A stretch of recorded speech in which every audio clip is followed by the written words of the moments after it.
오늘은 사도행전 2장 오순절의 성령 충만이라는 제목으로 말씀을 묵상해 보겠습니다. 오순절 성령 강림 사건은 우리 기독교 역사에 참으로 중요한 사건입니다. 오순절 날 성령 강림으로 말미암아 제자들이 능력을 받고 권능을 받아 복음을 예루살렘에서부터 시작해서 땅끝까지 전파가 되게 되었습니다. 우리 1장 공부할 때 예수님께서 제자들에게 예루살렘을 떠나지 말라고 그렇게 명령을 하셨습니다. 그래서 마가의 다락방에 120명의 제자들과 여자들과 형제들이 모여서 성령을 기다리며 기도하는 일이 있었습니다. 그러자 오순절이 되어 성령이 강림하게 되었습니다. 2장 1절에서 4절까지 말씀을 제가 봉독하겠습니다. 오순절 날이 이미 이름에 저희가 다같이 한 곳에 모였더니 호련히 하늘로부터 급하고 강한 바람 같은 소리가 있어 저희 앉은 온 집에 가득하며 불의 혀같이 갈라지는 것이 저희에게 보여 각 사람 위에 임하여 있더니 저희가 다 성령의 충만함을 받고 성령이 말하게 하심을 따라 다른 방언으로 말하기를 시작하느라. 제자들이 마가의 다락방에서 오순절에 성령이 강림하게 되었습니다. 오순절은 구약에도 있었지만 77절이라고 있었지만 우리 예수님께서 부활하신 날로부터 50일째 되는 날입니다. 예수님이 승천하신 날로부터는 10일째 되는 날이고요. 우리 이스라엘 절기에 보면은 세 번의 절기에는 꼭 성인 남자들이 다 성전에 가서 예배를 드리는 그런 절기가 있는데요. 유월절, 오순절, 초막절 이 세 절기에는 모든 성인 남성들은 다 성전 예루살렘으로 올라가서 예배에 참석해야 하는 그런 절기입니다. 그 중에 하나가 오순절입니다. 그런데 오순절은 절기 중에서 날씨가 가장 좋다 그랬어요. 그래서 가장 많은 사람들이 오순절날 성전 예배에 참석을 한다고 했습니다. 4절에 보면은 성령이 충만함을 받는 그런 장면이 나옵니다. 근데 요한복음 16장 7절에 보면 예수님이 이 지상에 계실 때 그때 미리 약속하신 그 성령이 오순절날 임하게 됩니다. 16절 7절에 내가 떠나가는 것이 너희에게 유익이라 내가 떠나가지 아니하면 보혜사가 너희에게로 오시지 아니할 것이요 가면 내가 그를 너희에게로 보내리니. 이 성령의 강림은 예수님의 약속이었습니다. 그 다음에 성령의 강림에 대해서는 참으로 많은 의미가 있습니다. 우리 그 의미를 찾아보고 생각해 보도록 하겠습니다. 오순절날 성령 강림으로 말미암아 제자들이 능력을 얻어서 방언을 했다 그랬습니다. 그래서 방언으로 말씀을 전파하게 되었고 구주에 대한 그런 기쁜 소식을 땅끝까지 전파하게 되는 일이 있습니다. 그날에 또 제자들이 말씀을 전파할 때 많은 사람들이 말씀의 능력에 굴복했다 그랬습니다. 그래서 교회에 참으로 많은 회심자들로 가득 찼다고 그렇게 얘기하고 있습니다. 4절에 보면은 성령이 충만하고 방언을 말하기 시작했다. 이렇게 해서 우리가 오순절 그러면은 방언을 떠올리기 쉽습니다. 그런데 오순절의 성령 강림은 방언에 초점을 두기보다는 하나님의 말씀에 초점을 둬야 되는 사건입니다. 우리가 방언은 하나의 수단으로 주어진 것이고 제자들이 성령의 강림으로 말미암아 능력을 받았고 또 권능을 받아서 그 말씀을 땅끝까지 전한 그 사건이 성령의 강림이지 방언은 하나의 나타난 현상에 불과하다고 생각합니다. 그래서 사도행전 39장에 보면 오순절 성령 강림은 무한하신 하나님께서 당신의 교회에 자신을 나타낸 것이고 하늘에서는 그리스도께서 구주의 취임식이 끝났다는 것입니다. 그랬습니다. 성령 강림, 우리 예수님께서 우리 교회에 나타내 보여주신 것입니다. 보혜사 성령은 오순절부터 지금까지 자신을 주님과 그분의 사업에 온전히 바친 모든 사람에게 함께 하신다고 그랬습니다. 그래서 오늘날에도 우리 선교지에 나가 있는 여러 선교사들을 통해서 참으로 성령의 역사하심을 우리는 많이 듣게 됩니다. 그러면 그 성령의 침례는 오순절날 다락방에 모였던 그 제자들만 위한 것이었는가? 그렇지 않은 것 같습니다. 성령의 침례는 그날 이후로 모든 그리스도인들이 경험하도록 주어졌다고 하였습니다.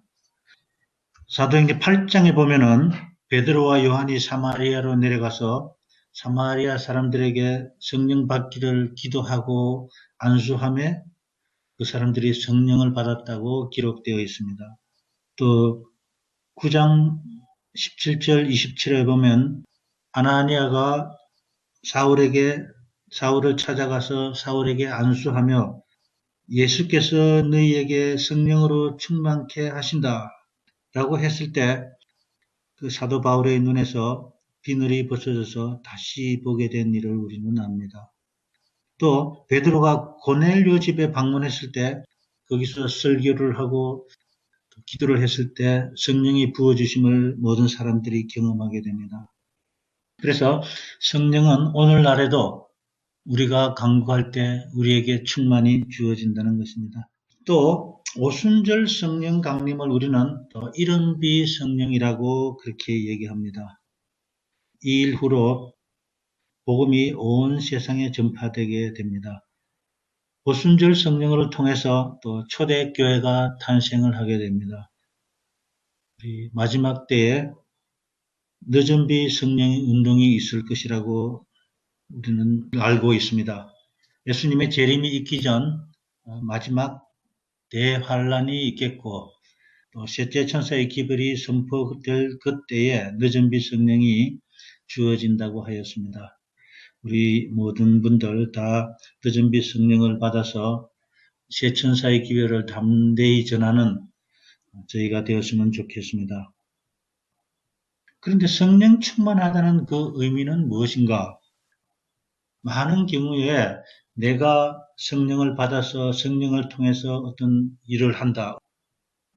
성령의 은사를 나타낸다. 이렇게 우리가 이해할 수 있는데 성령의 충만이라는 것은 내가 성령을 통해서 어떻게 하는 것이 아니고 성령께서 나를 충만하게 사용할 수 있는 그런 상태를 성령 충만한 상태라고 그렇게 얘기할 수 있겠습니다. 성령이 나를 사용하는 것입니다. 우리가 성령이 충만하게 되면 우리한테 어떤 일이 있게 되는가? 먼저 우리는 말씀에 더욱 갈망하게 된다고 하였습니다. 그리고 우리의 삶이 전적으로 기도하는 삶으로 바뀌고 또 죄에 대한 우리의 회개가 더 깊이 일어난다고 했습니다. 그리고 우리의 삶과 행위에 변화가 일어난다고 그랬습니다. 그래서 우리 5장부터 13장에 있는 말씀을 보겠습니다. 제자들이 성령 충만함을 입고 방언하기를 시작했고 5절에서 그때 경건한 유대인들이 천하 각국으로부터 와서 예루살렘에 우거하더니 이 소리가 나매 큰 무리가 모여 각각 자기의 방언으로 제자들의 말하는 것을 듣고 소동하여 다 놀라 기이하게 이르되 보라 이 말하는 사람들이 다 갈릴리 사람이 아니냐. 우리가 각 사람의 난 곧 방언으로 듣게 되는 것이 어찌미뇨. 그 다음에 11절에 우리는 각 방언으로 하나님의 큰 일을 말함을 듣는도다 하고 놀라며 의혹하여 가로되 이 어찌된 일이냐 하며 또 어떤 이들은 조롱하여 가로되 저희가 새 술이 취하였다 하더라. 자, 이때에 오순절 때에 세계 여러 각 나라로 흩어져 살던 유대인들이 성전 예배를 위해서 예루살렘으로 방문을 하게 됩니다. 그때에 우리 제자들이 방언으로 예수 그리스도의 복음을 전하기 시작했습니다. 그랬더니 그 각국에서 온 유대인들이 자기 나라의 방언으로 말하는 것을 듣고 다들 놀라며 어떤 사람은 의혹으로 반응하고 어떤 사람은 새 술에 취하였다. 이렇게 조롱하며 반응합니다. 또 어떤 사람들은 방언하는 제자들을 보고 이 사람들이 다 갈릴리 사람이 아니냐. 이 말에는 참으로 초라한 갈릴리 어부들 출신이 어떻게 자기네 나라의 말로 예수님의 복음을 전할 수 있느냐는 어떤 무시하는 그런 말투로 사도들에 향해서 나타내는 반응입니다. 방언은 성령의 은사로 언어입니다. 언어. 각 나라 말로 복음을 전하게 하는 언어인데 오래전에 이스라엘을 떠나서 예루살렘을 방문한 사람들은 유대 말을 아람어를 잊어버렸습니다. 그래서 그 사람들에게 복음을 전하기 위해서 방언의 사건이 주어졌습니다. 오순절에는 가장 많은 유대인들이 예루살렘 성전으로 예배하러 오게 됩니다. 참으로 이때야말로 우리 제자들이 이 사람들을 향해서 복음을 전할 수 있는 가장 좋은 기회였습니다.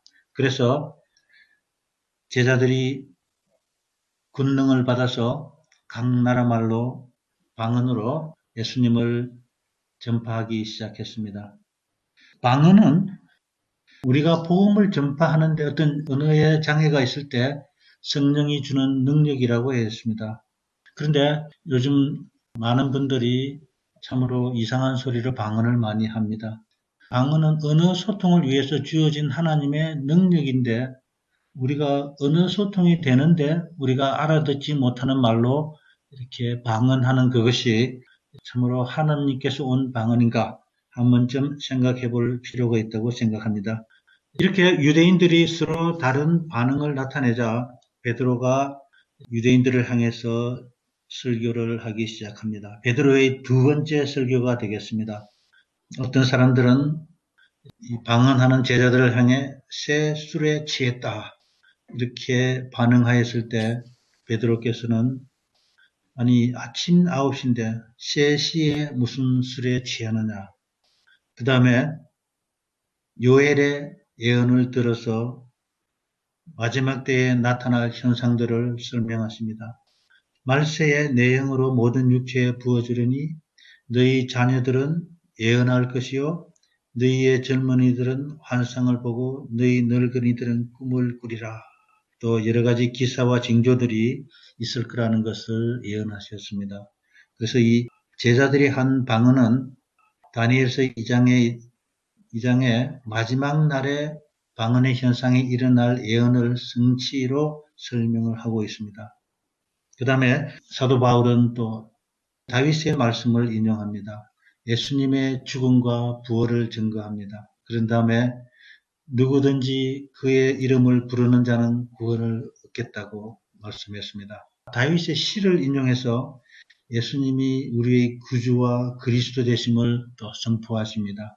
베드로가 의도적으로 다윗의 말씀을 가지고 와서 여기서 전하는 이유는 이 유대인들이 예루살렘에 내려와서 자기들이 가지고 있던 편견이 있었습니다. 그래서 그들이 예수를 십자가에 못 박았기 때문에 제자들이 사도 바울이 예수님이 메시아임을 말씀해도 그 편견 때문에 그 말씀이 잘 받아들여지지 않았다고 그랬습니다. 그래서 다윗을 인용해서 그 편견을 깨뜨리기 위해서 다윗을 인용했다고 그렇게 얘기하고 있습니다.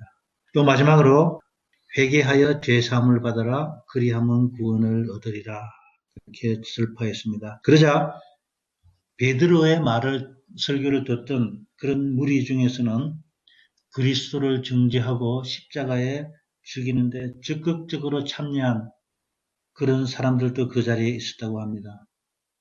십자가에 못 박히신 분이 하나님의 아들이라는 그런 가르침을 들었을 때 제사장들과 관원들은 마음에 찔려서 가책을 받아서 형제들아 우리가 어찌할꼬 라고 묻습니다.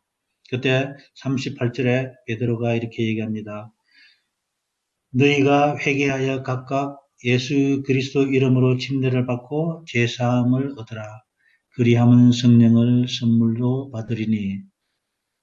성령의 충만함을 받은 그 열매는 우리 41절에 그 말을 받은 사람은 침례를 받음에 이날의 제자의 수가 3천이나 더하더라 그랬습니다. 그들은 제사장들이 가르치는 그런 유전적인 것들, 또 미신들, 그런 것들을 마음에 다 제거하고 주님의 복음을 이렇게 받아들임으로 해서 그날에 침례받은 사람의 수가 3천이나 되었다고 했습니다. 그런데 베드로의 말씀 중에 회개하고 침례를 받고 제사함을 받으라 그랬습니다.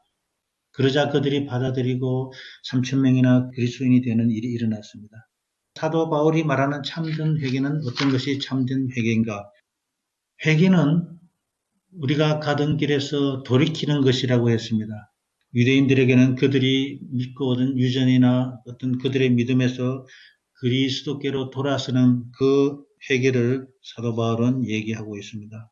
베드로가 말하는 두 가지의 죄사함은 회개하고 그 다음에 예수의 이름으로 침례를 받는 것이었습니다.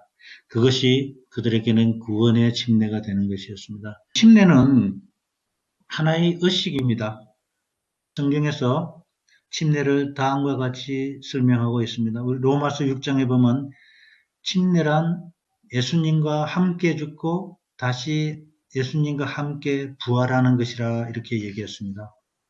또 마가복음 16장 16절에 믿고 침례를 받는 사람은 구원을 얻을 것이요 믿지 않는 사람은 중죄를 받으리라 하였습니다. 그래서 우리 이 사람들이 믿고 침례를 받음으로 하루에 3,000명씩 그리스도인이 되고 교회가 초대교회가 세워지게 되었습니다. 그래서 우리 41장 42절부터 47절까지 말씀입니다. 그래서 초대교회가 세워지고 초대교회가 성령의 충만함을 받아서 초대교회만이 가지고 있는 특성이 여기서 우리가 발견할 수가 있습니다. 42절에 사도의 가르침을 받는다고 했습니다. 말씀의 공동체입니다. 서로 교제하며 떡을 뗐다고 했습니다. 우리 친교의 공동체라고 할 수 있겠습니다. 또 기도하기를 전혀 힘썼다고 했습니다. 그들은 기도하는 공동체였습니다. 또 그때 오순절에 많은 사람들이 각국으로 와서 그들이 개종을 했기 때문에 참으로 그들은 예루살렘에 사는 사람들도 개종을 했지만 또 각국에서 많은 사람들이 개종을 하여서 그들에게는 절실하게 도움이 필요했습니다. 그래서 서로 물건을 통용하였습니다. 소유 공동체라고 할 수 있겠습니다. 또 필요에 따라서 있는 사람이 없는 사람에게 필요를 나누어 주는 그런 일이 또 이루어집니다. 우리 구제와 봉사의 공동체라고 할 수 있겠습니다. 그들이 또 모여서 성전에서 모이기를 힘썼다 그랬습니다. 우리 예배 공동체입니다. 구원받는 사람들이 날마다 더하여졌다고 했습니다. 참으로 선교 공동체로서의 초대교회가 갖는 그런 특성이었습니다. 그러면 우리 사도행전 2장을 1, 2, 3 묵상을 해보도록 하겠습니다. 먼저 인간 홀로의 상태입니다. 사도들이 여러 사람들이 성령의 충만을 받기 위해서 마가의 다락방에 모여서 전혀의 기도에 힘쓰고 있었습니다. 또 유대인들이 저희가 법 없는 자들의 손을 빌어서 예수 그리스도를 못 박아 십자가에서 돌아가시게 하셨습니다. 또 저희가 이 말을 듣고 마음에 찔려 베드로와 다른 사도들에게 물어 가로되 형제들아 우리가 어찌할꼬 하거늘 참으로 예수가 없는 인간 홀로의 상태입니다. 오직 예수 2절 3절에서 호련히 하늘로부터 급하고 강한 바람 같은 소리 있어 저희 앉은 온 집에 가득하여 불의 혀같이 갈라지는 것이 저희에게 보여 각 사람 위에 임하였더니 저희가 다 성령 충만함을 받게 되었습니다. 성령 강림으로 말미암아 모든 사람이 다 성령 충만하게 되었습니다. 하나님의 약속에 참여한 자입니다. 2장 4절에 저희가 다 성령의 충만함을 받고 성령이 말하게 하심을 따라 다른 방언으로 말하기를 시작하니라 했습니다. 그 다음에 40절, 41절에 여러 말로 확증함에 권하여 가로되 너희가 이 패역한 세대에서 구원을 받으라 하니 그 말을 받은 사람들은 침례를 받으며 이날의 제자의 수가 3,000이나 더하더라 하였습니다. 그들이 성령을 받고 방언으로 말하기 시작하고 그 다음에 그들이 침례를 받고 하루에 그리스도인이 3,000명씩 늘어나기 시작했습니다. 그들이 그래서 42절 47절에 제가 낭독하겠습니다. 저희가 사도의 가르침을 받아 서로 교제하며 떡을 떼며 기도하기를 전혀 힘쓰니라.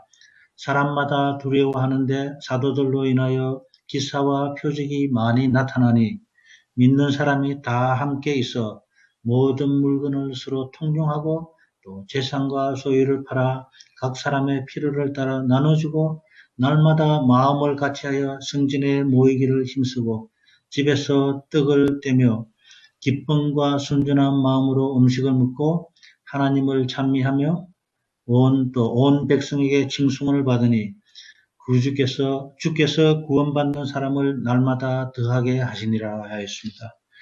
참으로 초대교회의 그들의 모습이 오늘날 우리가 또 다시 회복해야 될 그런 모습이 아닌가 그렇게 묵상해 보았습니다. 우리 다 같이 성령이 우리 마음속에 임하게 하여 우리 성령 충만함을 입어서 여러분과 저 모두 우리 자신들의 행전을 이루어 가시게 되기를 바라면서 오늘 묵상을 마치도록 하겠습니다.